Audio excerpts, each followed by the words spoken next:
Hello everyone, welcome back to my YouTube channel. आज जो हम चैप्टर कवर कर रहे हैं वो है अवधारणाएं और मुद्दे, जो कि हमारे बीए प्रोग्राम का यूनिट नंबर 3 है। सेमेस्टर 5 हम पढ़ रहे हैं। उसके अलावा हमारा जो सब्जेक्ट है वो है पोल साइंस माइनर। पेपर का नेम है हमारा अंतर्राष्ट्रीय संबंध का परिचय। तो अपने यूनिट को देख लेते हैं। तो आज जो हमारा यूनिट है ना वो थोड़ा सा लेंदी है, क्योंकि इसमें इस टॉपिक के अंदर हमें 4 सब टॉपिक दे रखे हैं, जिसमें हमारा फर्स्ट सब टॉपिक है राज्य और संप्रभुता, सेकंड है युद्ध और शांति, थर्ड है मानव अधिकार, और जो हमारा फोर्थ है वो है वैश्विक शासन, जिसमें हमें जलवायु परिवर्तन और समझौता वार्ता पढ़नी है। तो ये जो फर्स्ट 2 टॉपिक्स है ना, यानी कि राज्य और संप्रभुता और युद्ध और शांति, ये मैं आपको इस वाली वीडियो में कवर करा दूंगी। एंड जो लास्ट के 2 ये सब टॉपिक रह जाएंगे, ये मैं आपको पार्ट नंबर 2 में कवर करा दूंगी। ठीक है, तो अभी हम सबसे पहले ये 2 जो सब यूनिट्स हैं इसको हम कवर कर लेते हैं इस वीडियो में।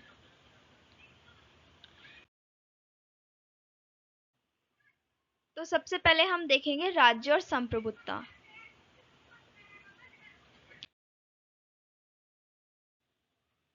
तो हमेशा की तरह इंट्रोडक्शन से इसकी शुरुआत करते हैं। अंतर्राष्ट्रीय संबंध के संदर्भ में राज्य और संप्रभुता एक अभिन्न अंग है। अंतर्राष्ट्रीय संबंध के दृष्टिकोण से राज्य एक प्रमुख अभिनेता है। संप्रभुता का अर्थ उस राज्य की स्वतंत्रता और एक अधिकार को दर्शाता है। यानी कि अंतर्राष्ट्रीय संबंध के दृष्टिकोण से अगर हम देखते हैं राज्य और संप्रभुता को, तो देखिए राज्य यहाँ पे किस चीज को रिप्रेजेंट करता है, एक देश को। ठीक है, और संप्रभुता तो आप लोग जानते हैं, उस देश में जो सरकार है उसका इकलौता अधिकार होना चाहिए, कोई बाहरी शक्ति या फिर कोई ऐसी शक्ति नहीं होनी चाहिए उस देश में उपलब्ध जो कि उस देश का प्रशासन चला रही हो। ठीक है, उस देश का जो प्रशासन है वो चलाने का जो राइट है वो केवल किसके पास होना चाहिए, उस देश की सरकार के पास। तो वो राज्य कहलाता है संप्रभुत राज्य। ठीक है, तो इसमें यही बताया गया है कि अंतर्राष्ट्रीय संबंध में अगर देखा जाता है राज्य और संप्रभुता को, तो वो एक ऐसा अंग है जिसको अलग नहीं किया जा सकता है।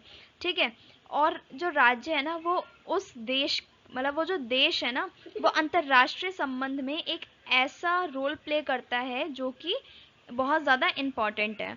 और उसके अलावा फिर हमने संप्रभुता की यहाँ पे डेफिनेशन देख ली है कि एक राज्य स्वतंत्र है पूर्ण रूप से, और उस पर उस देश के जो सरकार है उसी का इकलौता अधिकार है, तो उस देश को संप्रभुत राज्य कहेंगे। आई होप आपको यहाँ से इंट्रोडक्शन समझ में आ गया होगा।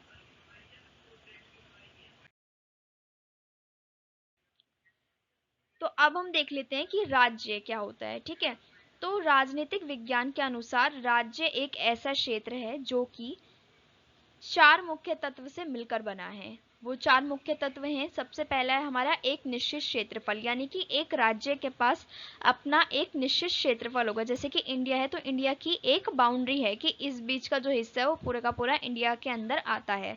तो एक देश, अगर कोई एक देश है, ठीक है, एक राज्य है, तो उसके पास एक निश्चित क्षेत्रफल होगा कि इतना जो एरिया है वो उस देश के अंदर आता है। स्थायी जनसंख्या होगी, यानी कि एक देश की आबादी होगी निश्चित।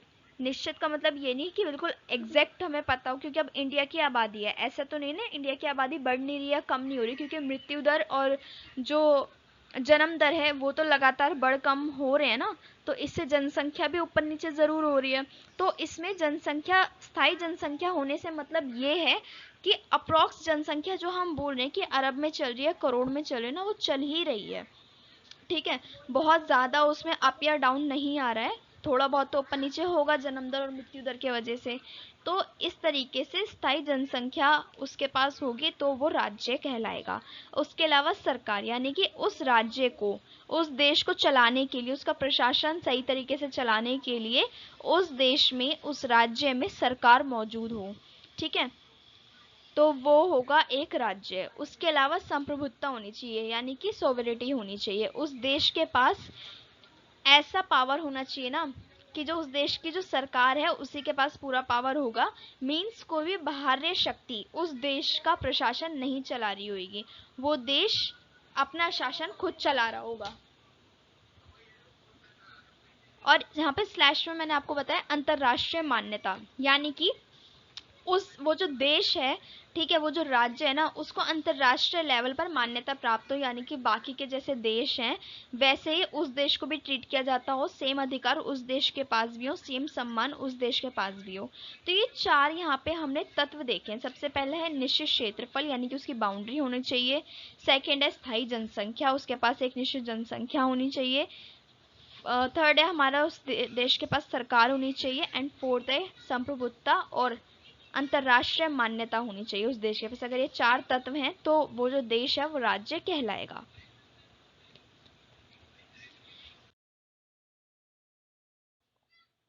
अब हम देखेंगे संप्रभुता कि संप्रभुता से क्या मतलब है। संप्रभु राज्य का मतलब है कि किसी राज्य के पास किसी क्षेत्र पर सर्वोच्च अधिकार हो, यानी कि अगर देश के ऊपर राज्य का सर्वोच्च अधिकार होना चाहिए, राज्य के अलावा ऐसा कोई भी बाहरी शक्ति नहीं होनी चाहिए जो उस देश का प्रशासन चला रही हो या जिसका सर्वोच्च अधिकार हो। यानी कि अगर एक देश है तो उसकी जो सरकार है वही उसमें सर्वोच्च अधिकार रखती हो, उसके अलावा कोई और पावर नहीं होनी चाहिए, वो देश होगा संप्रभु राज्य। नेक्स्ट है इसमें घरेलू स्वायत्ता का अधिकार, यानी कि आंतरिक मामलों में ना सिर्फ उस देश की जो सरकार है वही फैसले ले सकती है, ठीक है, कोई भी बाहरी शक्ति उसमें फैसले नहीं लेगी।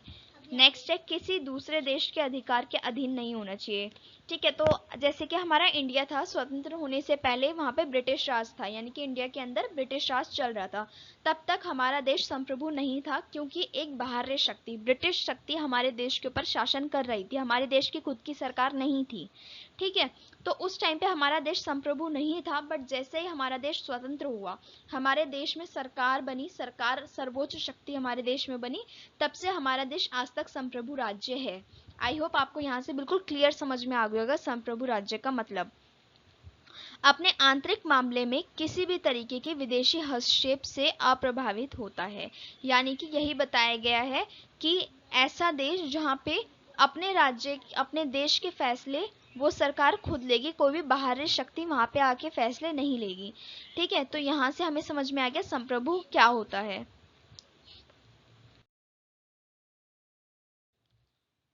अब हम देखेंगे कि जो संप्रभुता है वो कितने प्रकार की होती है। तो देखिए ये संप्रभुता दो प्रकार की होती है, आंतरिक संप्रभुता और बाहरी संप्रभुता।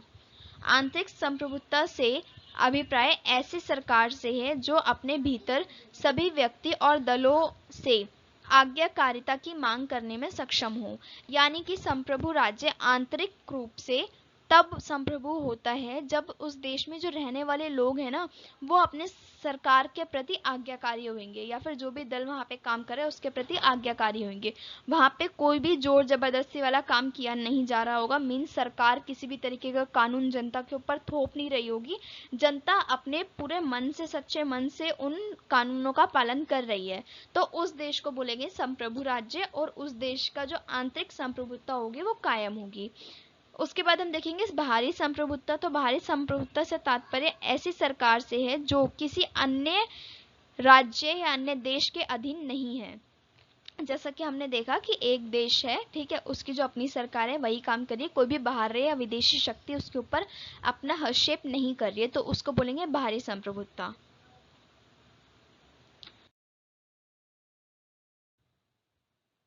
अब हम देखेंगे अंतरराष्ट्रीय स्तर पर राज्य और संप्रभुता से जुड़े हुए मुद्दे। अब आपको पता है ना हमारे जो ये चैप्टर है उसका नाम क्या है, अवधारणाएं और मुद्दे। तो हमें हर एक सब यूनिट जो है हमारा, उससे हमें क्या क्या देखना है, उसकी अवधारणा देखनी है और उसके मुद्दे देखने हैं। हमें दो चीज देखनी है। अभी हमने क्या देख ली, सारी अवधारणाएं देख ली, अब हम देखेंगे इसका मुद्दे, यानी कि राज्य और संप्रभुता से जुड़े हुए मुद्दे अंतरराष्ट्रीय स्तर पर। तो देखिए सबसे पहला है अंतरराष्ट्रीय कानून। अब देखिए जिस वक्त हम बात करते हैं अंतरराष्ट्रीय कानून की, तो उससे हम क्या समझते हैं, अंतरराष्ट्रीय यानी कि इंटरनेशनल, कानून मतलब लॉ, यानी कि ऐसे कानून ऐसे लॉ जो कि अंतरराष्ट्रीय स्तर पे बने हुए हैं, वो हर एक देश के लिए हैं, ठीक है।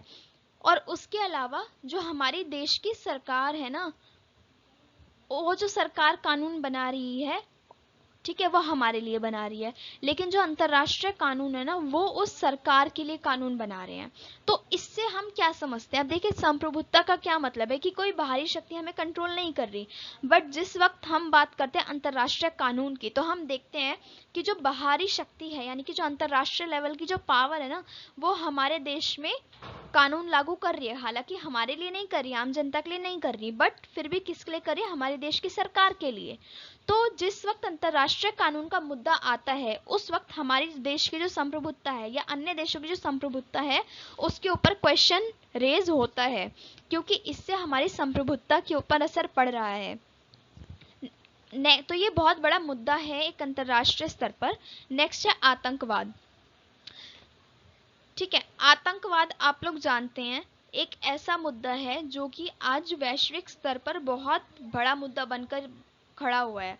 ठीक है, आतंकवाद हर देश को प्रभावित कर रहा है। खासकर आप देखेंगे तो इंडिया में आतंकवाद का बहुत ज़्यादा डर है, क्योंकि कहीं पे भी बॉम्ब ब्लास्ट हो जाते हैं, कहीं पर भी जो प्लेन है उनको हाईजैक कर लिया जाता है, तो वो क्या है, आतंकवाद ही तो है वो सारा। तो इससे क्या होता है, हमारे जो देश है उसमें जो हमारे देश के जो मानव हैं यानी कि जो व्यक्ति हैं ना, वो आज़ादी से नहीं जी पा रहे, क्योंकि उनको डर है कि आतंकवादी ना घुस आए, ठीक है, आतंकवादी हमला ना हो जाए। तो इससे क्या हो रहा है, हमारे देश की जो संप्रभुता है ना उस पर असर पड़ रहा है, क्योंकि हमारे देश में जो सरकार है वो अपना कानून चला रही है, अपना राज्य स्थापित कर रही है, हमारे देश की जनता उस कानून का पालन कर रही है, बट बाहर से आतंकवादी आते हैं और हमारे देश की जो संप्रभुता है उसमें हस्तक्षेप कर देते हैं, यानी कि हमारे देश में अहिंसा बढ़ाते हैं, उसके अलावा हमारे देश की जो शांति है उसको भंग करते हैं। तो ये भी बहुत बड़ा मुद्दा है अंतर्राष्ट्रीय स्तर पर। नेक्स्ट है क्षेत्रीय अखंडता।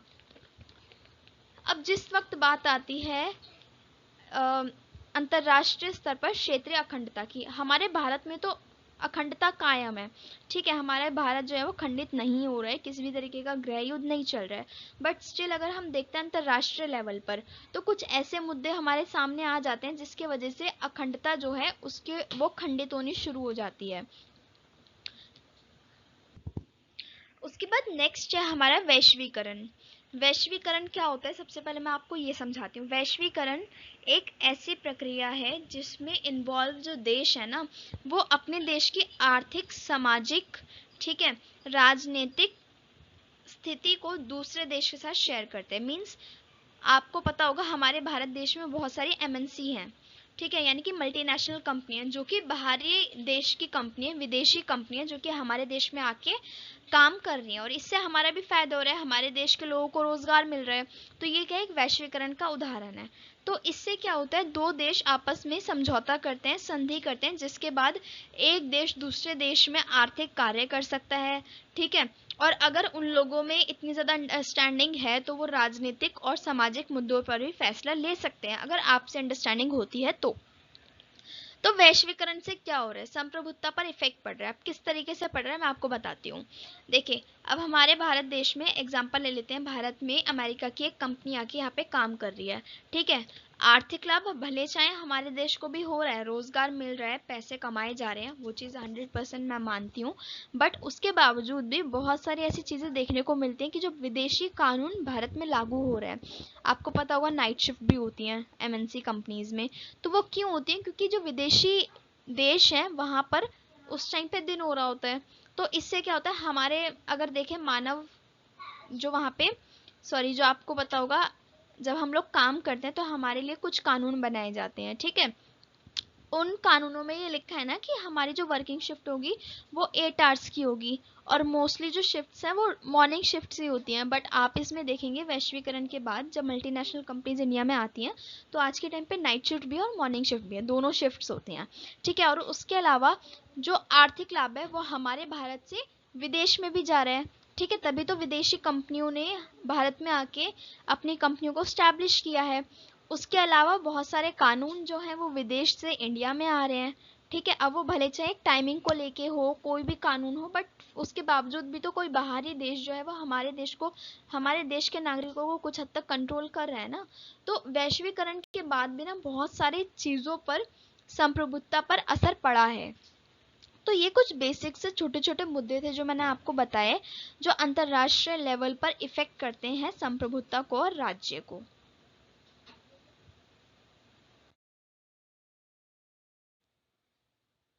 अब हम देखेंगे हमारा सेकंड सब टॉपिक जो कि है युद्ध और शांति।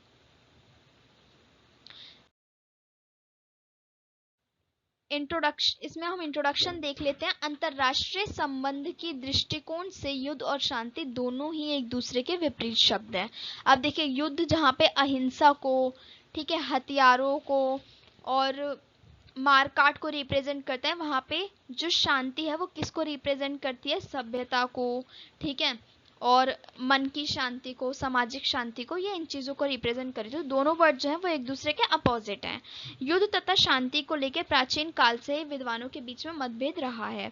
कुछ विचारधाराएं युद्ध को राजनीति का हिस्सा मानती हैं तथा कुछ विचारधाराओं के अनुसार शांति एक ऐसा शब्द है, राज्य की पहचान है। तो ठीक है, यहाँ पे ना सभ्य आएगा, सॉरी। तो जो शांति है ना, वो एक सभ्य राज्य की पहचान है।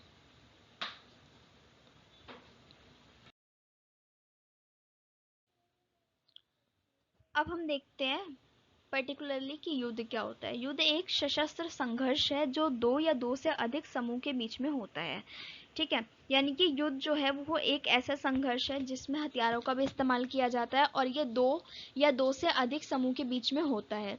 युद्ध राज्यों के बीच झगड़ा के आक्रामक और हथियारबंद लड़ाई में बदलने में उत्पन्न होता है। यानी कि ऐसी लड़ाइयाँ होती हैं युद्ध के अंदर जो कि आक्रामक होती हैं, ठीक है, और उसमें हथियारों का इस्तेमाल किया जाता है। यानी कि सिर्फ और सिर्फ बातों से नहीं युद्ध होता, बल्कि हथियारों से युद्ध किया जाता है और आक्रामक वहां पे प्रभाव देखने को मिलता है। युद्ध का प्रमुख जो उद्देश्य होता है अपनी सीमा, संप्रभुता और राज्य के सुरक्षा को सुरक्षित करना होता है, ठीक है। यानी कि जो युद्ध करने का बेसिकली मोटिव होता है ना, दो या दो से अधिक जब देश आपस में युद्ध करते हैं तो उनका मोटिव होता है अपनी सीमाओं की सुरक्षा करना, ठीक है, अपनी संप्रभुता को कायम रखना और अपने राष्ट्र रक्षा करना, ठीक है। यही बेसिकली इनके कुछ मोटिव होते हैं युद्ध करने के। अभी आपको पता होगा यूक्रेन और जो रशिया है उसके बीच में युद्ध हुआ था, ठीक है। तो युद्ध होने के रीजंस क्या थे? यही सब रीजंस थे। और वो भी युद्ध इतना ज्यादा आक्रामक हुआ था ना, हथियारों का इस्तेमाल किया गया था, बॉम्ब ब्लास्ट किए गए थे, न्यूक्लियर बॉम्ब लगाए गए थे। तो इससे क्या हुआ था, बहुत ज्यादा वहां पे चीजें खराब हो गई थी।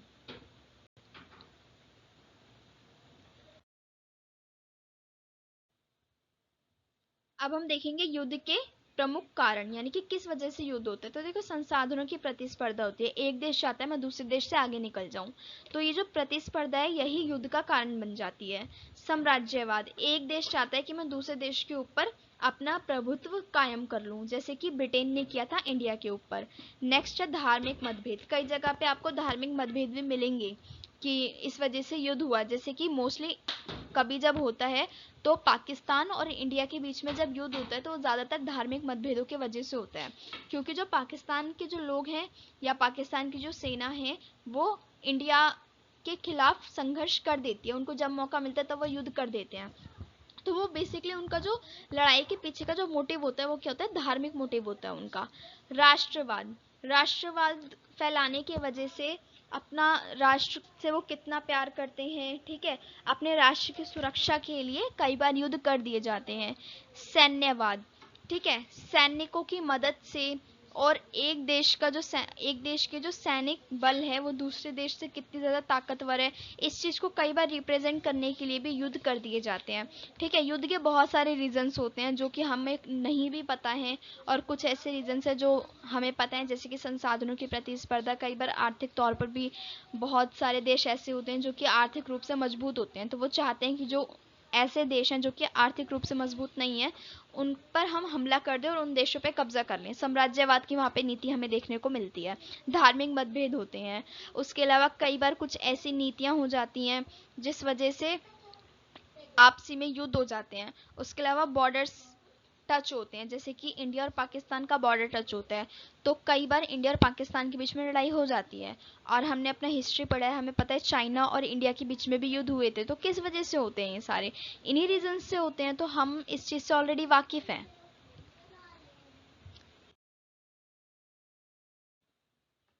अब हम कुछ परिणाम देख लेते हैं युद्ध के। युद्ध से बच्चों और वयस्कों को शारीरिक और मानसिक क्षति होती है। अब आप जानते हैं, अगर घर में भी लड़ाई हो रही हो ना, तो उससे चाहे बड़े हों या बच्चे हों, उनके शरीर पर भी असर पड़ता है और उनके जो मानसिक यानी कि उनकी जो सोच होती है ना, उनके ऊपर भी फर्क पड़ता है। तो जब युद्ध एक देश दूसरे देश से लड़ाई कर रहा होता है ना, तो उस देश के जो नागरिक होते हैं ना, दोनों देश के नागरिकों के बीच में, दोनों देश के नागरिक जो है वो अत्यधिक संघर्ष से गुजरते हैं। ठीक है, शारीरिक रूप से भी उनको क्षति पहुंचती है और मानसिक रूप से भी। जैसे कि आपने अभी देखा होगा फिलिस्तीन के साथ जो हुआ, वो एक बहुत बड़ा एग्जाम्पल है इस चीज को समझने के लिए। युद्ध में मृत्यु के अलावा सामग्री और मानव पूंजी में कमी आती है। अब एक देश जब युद्ध में उतरता है तो देखिए, बहुत उस देश के जो नागरिक हैं, बहुत ज्यादा उनकी मृत्यु होती है, सैनिकों की मृत्यु हो जाती है, और देश में मतलब पैसे से लेके हर एक चीज में कमी आ जाती है, क्योंकि जो पूरा का पूरा सरकार होती है वो किस में इन्वॉल्व हो जाती है, युद्ध के अंदर इन्वॉल्व हो जाती है, सैनिक युद्ध में इन्वॉल्व हो जाते हैं। तो उस देश की जो अर्थव्यवस्था है, सामाजिक स्तर पे बहुत सारी हानियां वहां पे हमें देखने को मिलती हैं। युद्ध से शहरों का बड़े पैमाने पर विनाश हुआ है और देश की अर्थव्यवस्था पर लंबे समय तक असर देखने को मिला है, जैसे कि फिलिस्तीन में हो रहा है। फिलिस्तीन कितना खूबसूरत देश था, और अब आप उसकी हालत देखेंगे तो फिर भी अब थोड़ा बेटर हो गया है, लेकिन जिस वक्त वहाँ पे युद्ध हुआ था, वहाँ पे खाने के लिए चीजें तक नहीं थी, लोग पेड़ पौधे खा रहे थे वहाँ पे। ठीक है, पीने के लिए पानी नहीं था, बच्चे पानी के लिए तरस गए थे। जब वहाँ पे युद्ध के बाद पहली बार बारिश हुई थी, तो वहाँ पे बच्चे इस तरीके से खुश हो रहे थे जैसे उनको खजाना मिल गया हो। ठीक है, तो सेम चीज हर एक देश में देखने को मिलती है अगर वहां पे युद्ध होते हैं, क्योंकि इंसान तो हर जगह पर है।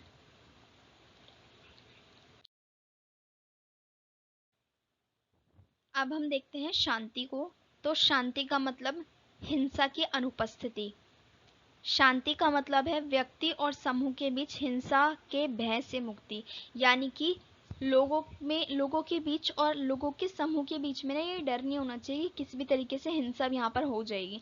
अगर ये डर लोगों के मन से निकल गया तो वो उस देश के अंदर शांति की स्थापना हो जाती है।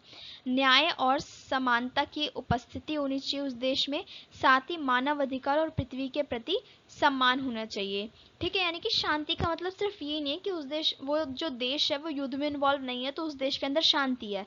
शांति का जो मतलब है ना, वो बहुत ब्रॉड कॉन्सेप्ट है। देखो, युद्ध नहीं होना चाहिए, उसके अलावा जो लोग हैं वहाँ पे रहने वाले निवासी हैं, उनके मन में डर भी नहीं होना चाहिए कि हाँ युद्ध हो सकता है। न्याय समान होना चाहिए, समानता की अवधारणा वहाँ पर होनी चाहिए, उसके अलावा मानव अधिकार होने चाहिए और पृथ्वी के प्रति सम्मान होना चाहिए। तब हम मानेंगे कि हाँ उस देश में शांति है। दयालु, विचारशील, सम्मानजनक, न्यायपूर्ण और दूसरों के विश्वासों और व्यवहारों के प्रति सहिष्णुता होनी चाहिए।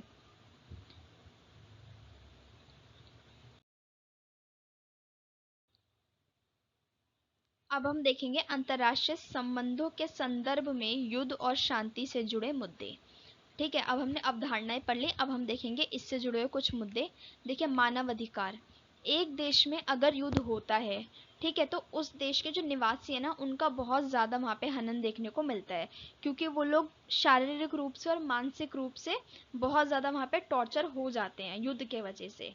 तो एक देश जब युद्ध से गुजर रहा होता है ना, तो उस देश में जो मानव होते हैं वो बहुत ज्यादा वहां पे टॉर्चर होते हैं। तो इससे क्या होता है, मानव अधिकारों का हनन वहां पे देखने को मिलता है। देखो, हमारे मानव अधिकार में ये चीज है ना कि किसी भी व्यक्ति को शारीरिक या मानसिक रूप से क्षति नहीं होनी चाहिए। तो युद्ध के अंदर तो क्षति पहुंचती है, तो ये क्या होता है, मानव अधिकार का उल्लंघन हो जाता है। मतलब उस टाइम पे लोगों को खाने के लिए खाना नहीं मिलता, पीने के लिए पानी नहीं मिलता। तो मानव अधिकार में चीज लिखी गई ना कि जरूरत की जो चीजें हैं एटलीस्ट वो तो उनको मुहैया कराई जानी चाहिए। ठीक है, लेकिन युद्ध के टाइम पे वो सारी चीजें उनको नहीं प्रोवाइड कराई जाती हैं। तो बेसिकली युद्ध के अंतर्गत सारी चीजें ऐसी हो जाती है ना जिससे, जो कि मानव अधिकार के विपरीत होती हैं। तो एक युद्ध के टाइम पे जो मानव अधिकार है ना, वो एक बहुत बड़ा मुद्दा हो जाता है अंतरराष्ट्रीय लेवल पर, कि इंटरनेशनल लेवल पे ये एक बहुत बड़ा मुद्दा बन के उभरता है कि किस तरीके से उस देश के जो मानव अधिकार है उसका हनन किया जा रहा है। तो इस चीज के ऊपर भी चर्चाएं की जाती हैं, किस तरीके से उस देश के मानव को सुरक्षित किया जा सकता है अगर उस देश में युद्ध चल रहा हो तो। नेक्स्ट है आतंकवाद। आतंकवाद आज के टाइम अगर हम देखें ना, तो हर एक टॉपिक से रिलेट हो जाता है। उसी तरीके से यहाँ पे देखिए, आतंकवाद युद्ध और शांति से भी रिलेट हो गया। अब युद्ध होने का जो रीज़न होता है वो साम्राज्यवाद आपने पढ़ा, ठीक है। उसके अलावा आप ये भी देखते हैं कि अपने हितों की सुरक्षा के लिए भी युद्ध किए जाते हैं। तो हितों की सुरक्षा में सबसे बड़ा जो मुद्दा आता है ना, वो आता है आतंकवाद। अगर आतंकवादी किसी देश में घुस जाते हैं तो उस देश में क्या होता है, शांति बिल्कुल भंग हो जाती है, ठीक है। कहीं पर भी ब्लास्ट हो जाते हैं, बहुत ज़्यादा लोगों की मृत्यु हो जाती है। उसके अलावा भी बहुत सारे ऐसे काम किए जाते हैं जो कि मानवता के विपरीत हैं। तो इससे क्या होता है, जो आतंकवाद है वो शांति को तो बिल्कुल ख़त्म ही कर देता है और युद्ध को बढ़ावा देता है। उसके अलावा है पर्यावरण से जुड़े हुए मुद्दे। अब देखिए किसी देश में युद्ध हो रहा है, ठीक है, तो उस देश में जब इंसान ही नहीं बच रहे हैं तो पर्यावरण कैसे बचेगा, ठीक है। न्यूक्लियर बॉम्ब ब्लास्ट किए जाते हैं जो कि हमारे जो पर्यावरण है उसके लिए बहुत ज़्यादा हानिकारक है, आप जानते होंगे ये चीज़। तो युद्ध में ऐसी ऐसी चीज़ों का इस्तेमाल किया जाता है ना जिससे पर्यावरण बिल्कुल नष्ट हो जाता है उस देश का। नेक्स्ट है हमारा शांति समझौता। अब बहुत सारे ऐसे इंटरनेशनल लेवल पर ऑर्गेनाइजेशन बनाई गई हैं जो कि समझौता करा देती हैं अगर उनको लगता है कि किसी देश के बीच में युद्ध होने वाला है तो, ठीक है। क्योंकि शांति को इस वक्त मतलब सबसे पहले रखा जाता है, युद्ध को तो आखिरी विकल्प मानते हैं। तो बहुत सारी इंटरनेशनल लेवल पे ऐसी ऑर्गेनाइजेशंस बनाई गई हैं जहाँ पर जो ऑर्गेनाइजेशन दो देशों या दो से अधिक देशों के बीच में अगर युद्ध होने वाला होता है तो उनके बीच में समझौता करा देती है, जैसे कि यूएनओ है। नेक्स्ट है युद्ध की विनाशकारी क्षमता। अब देखिए जो युद्ध है ना, पहले के टाइम पे क्या होता था कि युद्ध होते थे उसमें क्या इस्तेमाल किया जाता था, जो तोप होती थी उसका इस्तेमाल हो जाता था। उसके अलावा राइफल्स का इस्तेमाल किया जाता था। उसके अलावा आपने देखा होगा कि तलवारों का इस्तेमाल किया जाता था। लेकिन आज के टाइम के जो युद्ध हैं वो बहुत ज़्यादा विनाशकारी हैं, जिससे मानव का विनाश हो रहा है, ठीक है। शहर उजड़ जाते हैं। उसके अलावा पर्यावरण दूषित हो रहा है क्योंकि वहाँ पे बॉम्ब का इस्तेमाल किया जा रहा है, ठीक है। बारूद का इस्तेमाल किया जाता है, न्यूक्लियर बॉम्ब का इस्तेमाल किया जाता है, हथियारों का इस्तेमाल किया जाता है। और ऐसे ऐसे हथियार आज के टाइम पे मतलब बना दिए गए हैं ना जो पता भी नहीं चलता कब शूट कर गए। तो इस वजह से जो आज के टाइम का जो युद्ध है ना उसके जो नेचर है वो बहुत ज़्यादा विनाशकारी है।